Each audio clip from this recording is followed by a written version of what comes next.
பொருள் என்ற சொல்லை ஒருமையிலிருந்து பன்மையா மாற்றும் பொழுது பொருட்கள் என்று வருமா இல்ல பொருட்கள் என்று வருமா அப்படின்னு கேட்டிருந்தாங்க. இதை எப்படி எளிமையா தெரிஞ்சுக்கிறதுன்னு பார்க்கலாம் வாங்க.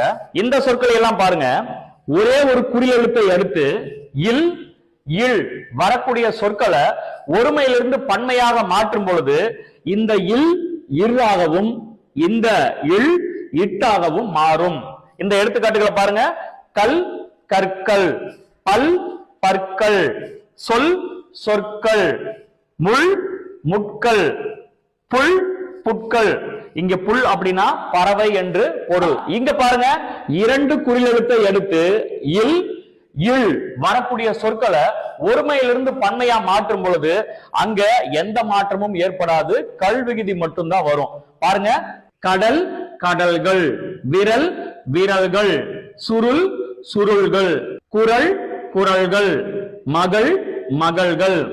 அப்போ இரண்டு குறில் எழுத்தை அடுத்து இல் இல் வரக்கூடிய சொற்களை நம்ம பன்மையா மாற்றும் பொழுது அங்க எந்த மாற்றமும் ஏற்படாது. அதே மாதிரிதான் பொருள் என்ற சொல்லையும் பாருங்க, இரண்டு குறில் எழுத்தை எடுத்து இல் என்ற எழுத்து வந்திருக்கு. அப்போ பொருள் என்ற சொல்ல நம்ம பன்மையா மாற்றும் போது பொருட்கள் என்றுதான் வருமே தவிர பொருட்கள் என்று வராது.